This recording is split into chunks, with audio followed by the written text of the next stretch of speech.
Welcome everybody. Today we're going to talk about if the Apple TV 4K is still worth it to buy in 2025. So we're going to talk about some of the features, the pros and cons, the new update that is coming this fall. We're going to talk about the speed and build quality, if you should be in the Apple universe or not. That's sometimes a big question for these types of devices. We're going to talk about the different versions. We're going to talk about some of the alternatives / competitors. And eventually we're going to answer the question, should you buy it? Alright, so let's start with some of the features. The speed, it has an A15 chip that is also the same chip as in the iPhone 13. So it's pretty overkill, especially when it came out, because you have basically an iPhone running your TV stream device. So there is no lag. In my own experience, I've used this device for now probably a year. And there is no lag, like none. If you switch to the UI, if you scroll through a movie, it doesn't matter if it's 4K, 1080p, Netflix, HBO, everything works seamlessly and super smooth. You can also easily download your own movies. You can use it using Plex app, which is what I use, or Infuse.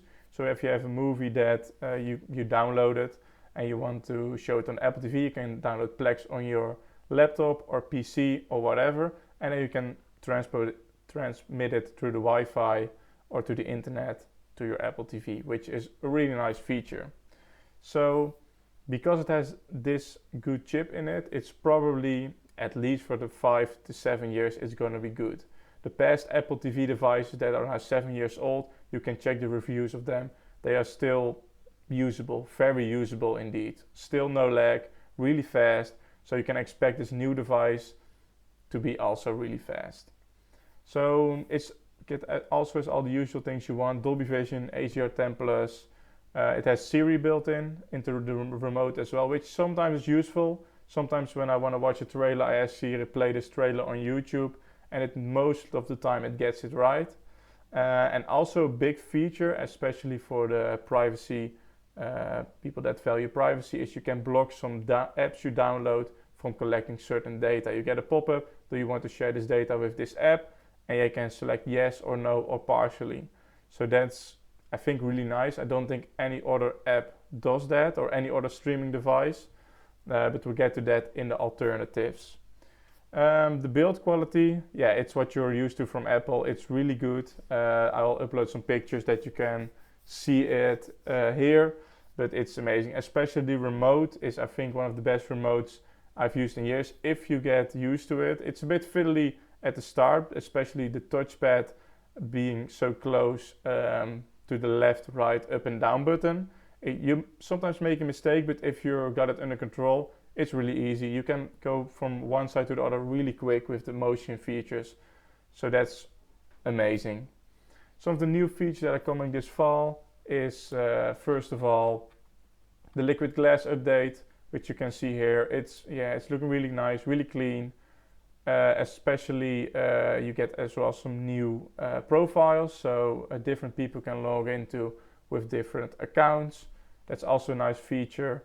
There's sing-along, so if you like not karaoke, but you like to sing along with songs with friends, that's a possibility as well with the new update. And some more smaller things. There are some new aerial screensavers, which the ones I have now are really nice. They're really high quality from Apple. They also have a Snoopy screensaver, which I will pop up some pictures from right now. It looked really cute. I have it on right now, but maybe I'll switch to the new aerial screensavers. Alright, so to answer the question, should you be in the Apple universe? No, you don't need to be in the Apple universe. I am not in the Apple universe. I don't have any Apple device except for the Apple TV. I did need to make an Apple account, but other than that, I got nothing. I have no interest in Apple on this moment. Maybe in the future, because they do really create some high quality devices. You can use all the main features without the Apple universe, but there are some niceties that are useful if you have an iPhone or a lot of Apple products. As you can see here, Apple Fitness Plus, you can use it, and it connects to your watch, and you can see your heart rate, your calories burned. You can go along with the videos, so that's nice. I think if you have it, Apple Music, It also has Spotify, which works fine, so maybe Apple Music works a little bit better because it's on Apple TV, but Spotify, no problems with that. Apple Arcade, if you want to play games on your Apple TV box, yeah, it's useful, I think, maybe for your kids, but I don't think a lot of people are gaming on their Apple TV.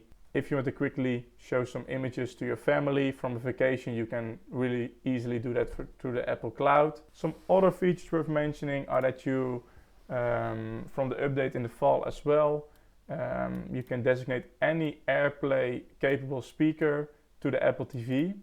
So yeah, that's, I think, an amazing feature, especially for some people that have a lot of wireless speakers. You can have a 2.0 setup with 2 Apple HomePods. I don't know who has 2 Apple HomePods, but it's possible. It would be a very expensive sound setup, but for some people it's nice to have. One is 129, the other one is 149 euros. So it's basically same chip. The only difference are the storage. You get double the storage, so if you download a lot of apps, or maybe if you use Apple Arcade, you also get gigabit internet and thread networking support.